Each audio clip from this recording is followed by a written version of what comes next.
오늘의 말씀 창세기 37장 5절에서 11절까지의 말씀입니다. 요셉이 꿈을 꾸고 자기 형들에게 말하매 그들이 그를 더욱 미워하였더라. 요셉이 그들에게 이르되 청하건대 내가 꾼 꿈을 들으시오. 우리가 밭에서 곡식단을 묶더니 내 단은 일어서고 당신들의 단은 내 단을 둘러서서 절하더이다. 그의 형들이 그에게 이르되 내가 참으로 우리의 왕이 되겠느냐, 참으로 우리를 다스리게 되겠느냐 하고 그의 꿈과 그의 말로 말미암아 그를 더욱 미워하더니 요셉이 다시 꿈을 꾸고 그의 형들에게 말하여 이르되 내가 또 꿈을 꾼즉 해와 달과 열한 별이 내게 절하더이다 하니라. 그가 그의 꿈을 아버지와 형들에게 말하매 아버지가 그를 꾸짖고 그에게 이르되 내가 꾼 꿈이 무엇이냐, 나와 내 어머니와 내 형들이 참으로 가서 땅에 엎드려 내게 절하겠느냐. 그의 형들은 시기하되 그의 아버지는 그 말을 간직해 두었더라. 아멘. 할렐루야. 우리 주님의 놀라운 은혜와 평강이 저와 여러분의 삶 가운데 늘 함께 하시기를 주님의 이름으로 축원합니다. 사람들은 보통 행복한 미래를 바라면서 열심히 일도 하고 또 공부도 하고 자기의 삶을 열심히 살아갑니다. 지금 살고 있는 현재보다도 미래를 더 걱정하면서 염려하면서 살아가고 있습니다. 그러다 보니 지금 현재를 만족해하면서 살고 있는 사람은 별로 없는 것 같습니다. 다들 현재는 미래를 위한 어떤 하나의 과정으로 생각하고 힘들지만 참고 인내해야 하는 기간으로 생각을 합니다. 그러니 다들 현재는 불만입니다. 현재는 고통스럽고 힘든 기간으로 생각하는 것입니다. 지금 죽어도 여한이 없다라고 말하는 사람은 별로 찾아볼 수가 없습니다. 단지 뭐뭐 하면 죽어도 여한이 없겠다 그렇게 말하는 사람은 많습니다. 뭐뭐 하면이라는 그런 조건이 붙습니다. 뭐 자식이 서울대에 합격하면 100억만 있으면 서울 강남에 30평대 아파트 하나 있으면 뭐 이렇게 뭔가 이루어지면 지금 죽어도 좋겠다라는 겁니다. 결국 이 말은 현재는 아니지만 미래의 언젠가는 그런 것들이 좀 이루어졌으면 좋겠다라는 그런 우리의 바람을 담고 있다고 할 수 있습니다. 우리는 이렇게 미래에 대해서 생각하면서 삶을 살아가지만 또한 그 못지않게 우리는 과거에 대해서 생각하기를 좋아합니다. 현재가 힘들면 힘들수록 미래를 바라보며 참고 인내하기도 하지만 그러나 과거를 생각하면서 위안과 위로를 받기도 하고 현재를 살아갈 어떤 힘을 얻기도 하는 것입니다. 저도 과거에 그 어린 시절을 생각하면 기분이 좋아집니다.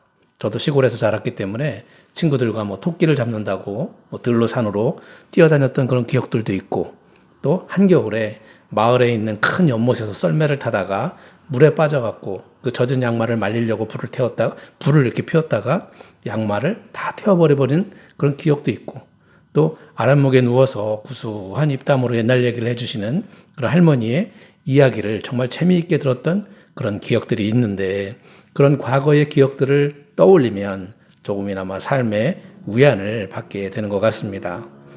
우리가 옷 입는 패션을 보아도 유행하는 그런 패션은 뭐 돌고 돈다고 하잖아요. 사람들은 옷을 입을 때도 복고풍이라고 그래서 뭐 바지 밑단이 넓은 뭐 나팔바지, 땡땡이 무늬나 뭐 호피 무늬 같은 그런 원피스 이런 것 같이 옛날에 유행했던 그런 옷들을 다시 입어보고 막 사람들은 좋아합니다. 그렇게 하는 이유는 그 당시에 좋았던 그런 추억도 함께 떠오르기 때문일 것입니다. 그래서인지 한옥마을에 가보면 사람들이 옛날 교복을 입고 좋아하면서 다들 과거에 그런 좋았던 기억들을 떠올리면서 사진 찍는 것을 보게 되는데 그때로 옛날로 돌아가고 싶은 마음이 있는 것이겠죠. 이처럼 사람들은 옛 추억을 옛날을 좋아합니다. 왜 그럴까요? 바로 그때는 그 추억 속에서는 내가 주인공이었기 때문입니다. 모든 것들의 중심이 바로 나였기 때문입니다. 어렸을 적에 동화책을 보다 보면 마치 동화책의 주인공이 내가 된 것 같은 그런 느낌이 들기도 하고 그래서 주인공이 슬픈 일을 겪으면 괜히 같이 나도 슬퍼서 울기도 하고 이야기의 결말이 해피엔딩으로 끝나면 마치 내 일이 다 잘 해결된 것처럼 즐거워하기도 했었습니다. 옛날에 슈퍼맨이나 원더우먼이라고 하는 그런 영화가 텔레비전에서 상영이 됐었는데 그때는 다들 자신도 슈퍼맨이나 원더우먼이 된 줄 알고 지붕에 올라가서 뛰어내리다가 다치기도 했습니다. 옛날 저 어렸을 적에 뉴스에서 보면은 이제 원더우먼 흉내를 내다가 아이들이 많이 다친다라는 건 뉴스도 나올 정도였습니다. 다들 자기가 주인공이라고 생각했기 때문입니다.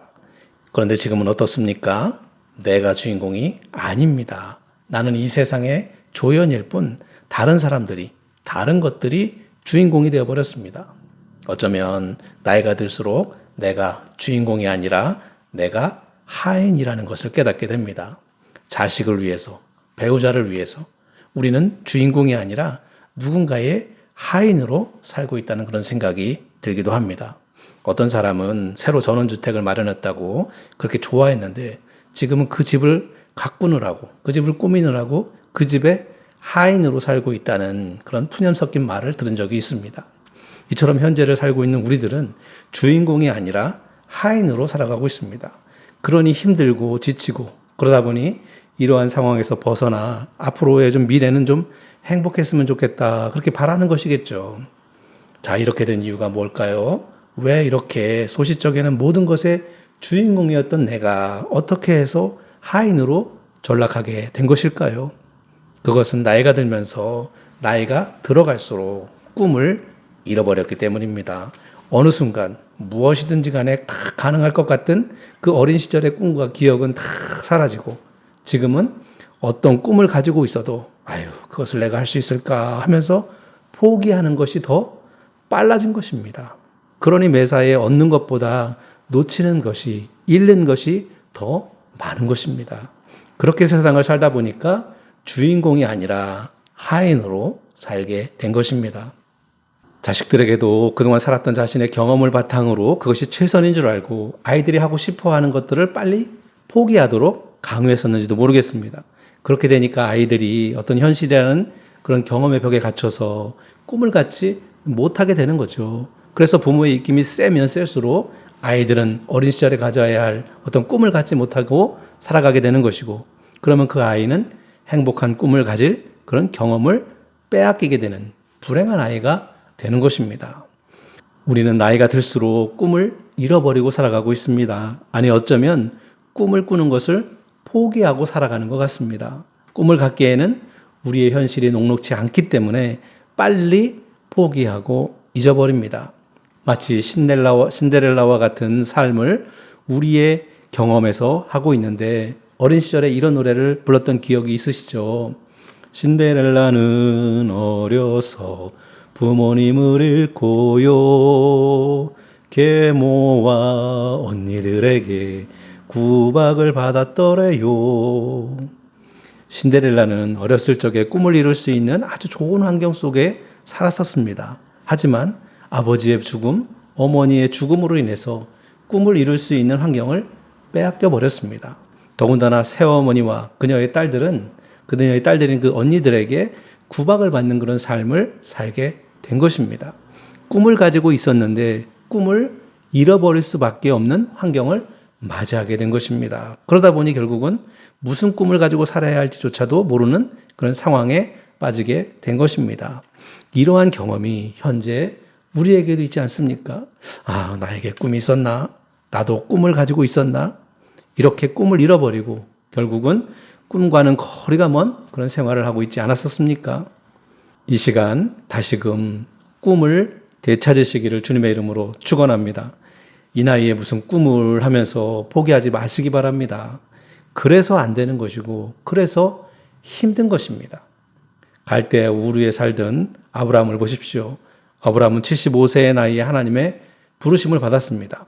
여호와께서 아브라함에게 이르시되 너는 너의 고향과 친척과 아비집을 떠나 내가 내게 보여줄 땅으로 가라. 내가 너로 큰 민족을 이루고 내게 복을 주어 내 이름을 창대하게 하리니 너는 복이 될지라.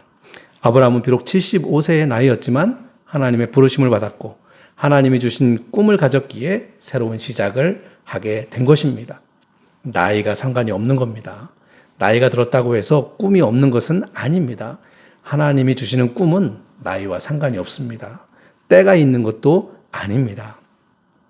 이에 아브라함이 여호와의 말씀을 따라갔고 롯도 그와 함께 갔으며 아브라함이 하란을 떠날 때에 75세였더라. 아브라함이 그의 아내 사레와 조카 롯과 하란에서 모은 모든 소유와 얻은 사람들을 이끌고 가나안 땅에 가려고 떠나서 마침내 가나안 땅에 들어갔더라.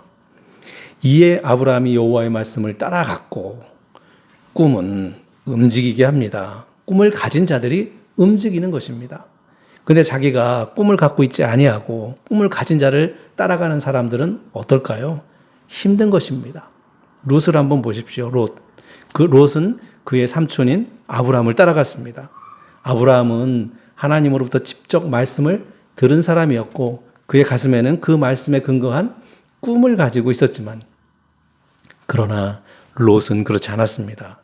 자기의 아버지가 일찍 돌아가셨기 때문에 의지할 사람이 없어서 삼촌인 아브라함을 따라간 것입니다. 그러다 보니 가기는 가지만 중요한 때에, 결단할 때에 흔들리면서 인간적인 생각을 하게 되는 겁니다.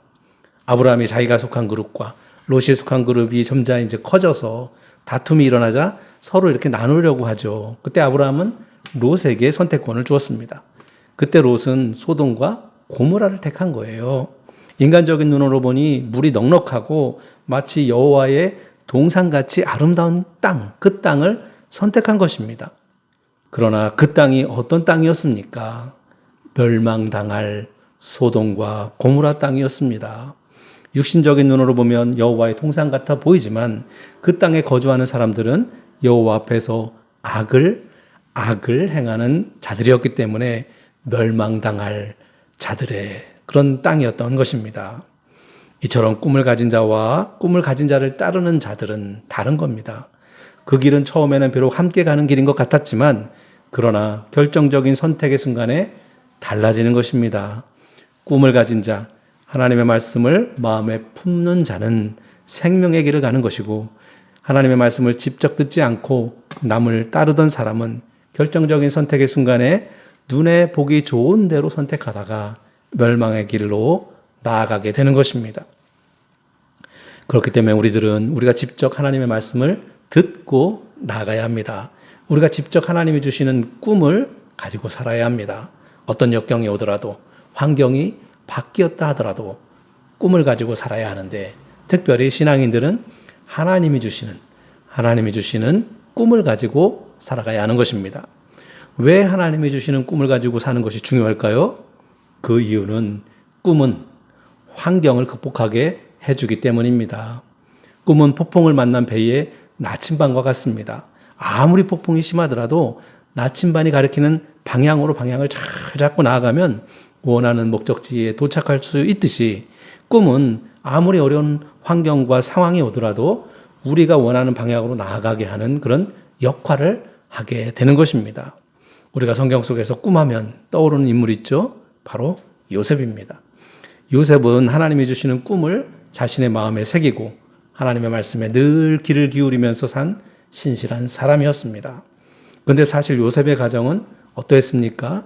사실 가정은 마음을 나누고 사랑을 나누는 곳이어야죠. 하지만 요셉의 가정은 그렇지 못했습니다. 어머니가 4명이나 됩니다. 레아, 라헬, 빌하, 실바.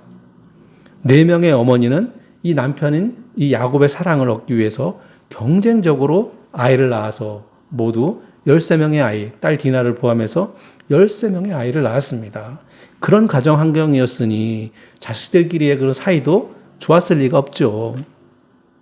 게다가 요셉은 자기의 어머니 라헬이 베냐민을 낳다가 그만 세상을 일찍 떠나고 말았습니다. 자신의 친어머니가 없는 삶을 산 것입니다. 오늘날과 같은 환경에서 요셉이 살았다면 아마 좌절하고 절망하면서 인생을 포기하고 싶은 생각이 수없이 들었을 것입니다. 그러나 요셉은 그렇게 하지 않았습니다. 왜 그랬을까요? 요셉에게는 하나님이 주신 꿈이 있었기 때문입니다. 꿈이 있었기 때문에 좌절하거나 주저앉을 수 없었고, 그 꿈을 이루기 위해서, 그리고 그 꿈이 어떻게 이루어지는지를 알기 위해서 오늘 열심히 살아간 것입니다. 요셉은 해와 달과 별, 그리고 형들을 상징하는 곡식단이 자기에게 절하는 것을 보고, 비록 나는 의지할 수 있는 어머니도 없고 의지할 만한 든든한 형도 없지만 하나님께서 형들조차도, 심지어 아버지조차도 자기에게 절할 정도로 큰 인물이 되리라는 것을 꿈을 통해서 알았고 그 꿈은 반드시 이루어지리라고 믿었기 때문에 어려운 환경이라도 참고 인내하면서 이겨낼 수 있었던 것입니다. 이처럼 꿈은 어려운 환경을 극복하게 만들어 주는 거예요. 요셉의 일생을 보면 참으로 굴곡진 인생이었음을 보게 됩니다. 꿈의 사람 요셉이라고 해서 다 좋았던 것은 아닙니다. 우리와 마찬가지였어요. 아무리 하나님의 인도함을 받는 그런 꿈의 사람이라 할지라도 우리처럼 이 세상에 사는 이상 이 세상의 풍파를 온몸으로 고스란히 다 맞아야 했고 고난의 짐을 짊어지고 살아가야 했던 겁니다. 형들로부터 질시를 받고 노예로 팔려가기도 했습니다. 보디발 아내의 성적인 유혹을 거절하자 이에 대한 안갚음으로 감옥에 갇히는 일도 겪었습니다. 꿈의 사람 요셉도 이 세상의 환경에 그대로 노출돼서 온갖 일들을 다 겪었던 것입니다. 그렇기 때문에 우리가 고난을 당한다고 해서 왜 나만 당하는 고난이냐고 원망하거나 좌절할 이유가 없습니다. 이 세상에 사는 이상 누구나 다 겪는 고난이기 때문입니다. 하지만 꿈의 사람은 하나님의 사람이 일반 사람과 다른 점은 그러한 유혹에 넘어가는 것이 아니라 그 고난에 절망하는 것이 아니라 그것을 이길 힘을 가지고 있다는 것입니다. 하나님이 주신 꿈이 있기 때문에 넘어지지 않고 좌절하지 않게 되는 것입니다. 요셉이 바로 그런 하나님이 주신 꿈을 마음에 품고 살았기 때문에 그런 환경에서도 담대히 이겨낼 수 있었던 것입니다. 왜 나만 겪는 고난이냐고 불평하지 마세요. 고난의 뒤편에 있는 주님이 주실 축복 미리 보면서 감사하세요. 사랑하는 성도 여러분, 힘을 내시기 바랍니다. 비록 고난이 우리 앞에 있을지라도 그 고난 뒤편에 예비되어 있는 주님의 축복을 바라보면서 미리 감사하면서 사시기를 주님의 이름으로 축원합니다. 바로 요셉이 그렇게 살았고 요셉은 하나님이 주신 꿈이 반드시 이루어지리라는 믿음을 가지고 인내하면서 나아갔던 것입니다. 그렇다면 어떻게 하면 우리들도 요셉처럼 그런 꿈을 품고 살아갈 수 있을까요? 빌립보서 2장 13절에서 14절을 보겠습니다. 너희 안에서 행하시는 이는 하나님이시니 자기의 기쁘신 뜻을 위하여 너희로 소원을 두고 행하게 하시나니 모든 일을 원망과 시비가 없이 하라.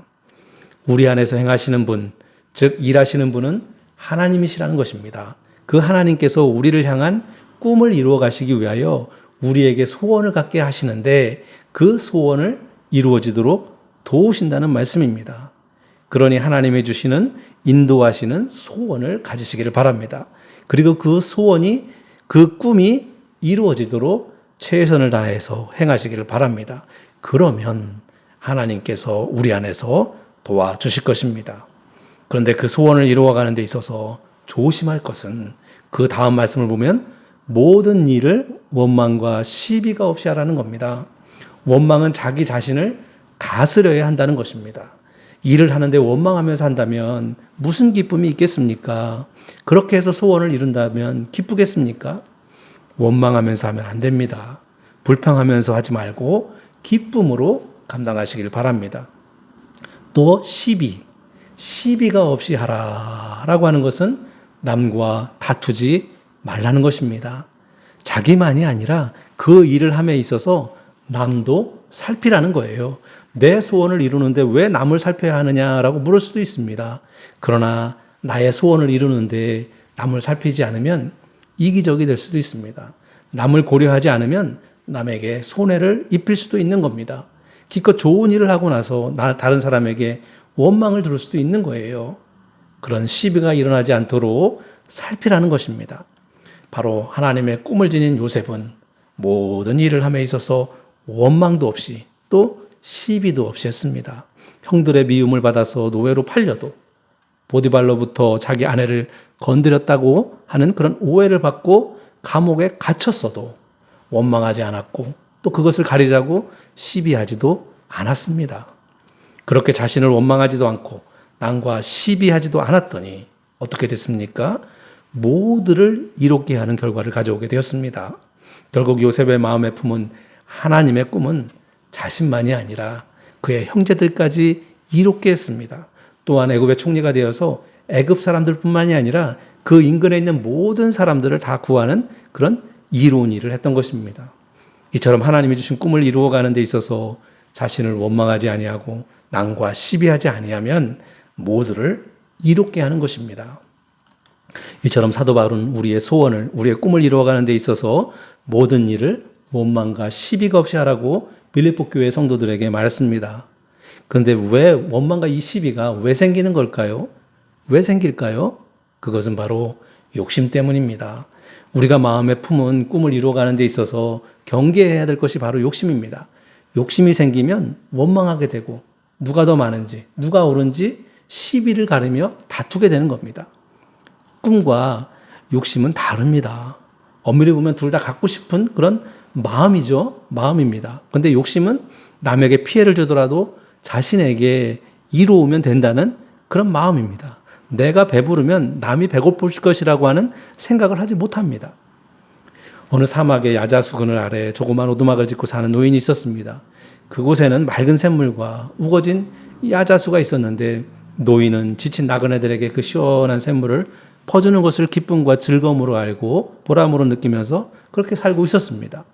그런데 언제부턴가 이 나그네들이 물을 얻어먹고는 노인한테 그 몇 푼의 동전을 건네주기 시작을 했습니다. 노인은 처음에는 대수롭지 않게 여겼는데 갈수록 자기의 금고에 이 동전이 쌓이면서 욕심이 생기기 시작을 한 거예요. 노인은 돈을 모으는 데 집중하게 됐고 심지어 나그네들에게 노골적으로 돈을 요구하기 시작을 했습니다. 그리고 이제 자기에게 중요한 이 샘물을 철저하게 관리하기 시작한 겁니다. 그런데 어느 날 노인이 보니까 점점 샘물이 줄어들고 있는 거예요. 그래서 노인은 잎이 무성한 이 야자수가 샘물을 빨아먹는다 그렇게 생각을 하고 야자수들을 모두 잘라버렸습니다. 어떻게 됐을까요? 샘물은 몽땅 말라버리고 말았습니다. 그리고 야자수가 만들어 주었던 그늘도 없어지고 말았어요. 그 이후에 아무도 노인의 오두막을 찾아오지 않았고 노인은 뜨거운 햇볕을 견디지 못한 채 죽고 말았습니다. 이처럼 지나친 욕심은 모든 것을 망치고 결국은 죽음을 가지고 오는 겁니다. 하지만 꿈은 다릅니다. 나에게 도움이 되고 남에게 도움이 되는 겁니다. 바로 요셉이 품었던 꿈이 자신만이 아니라 다른 많은 사람들을 이롭게 한 것입니다.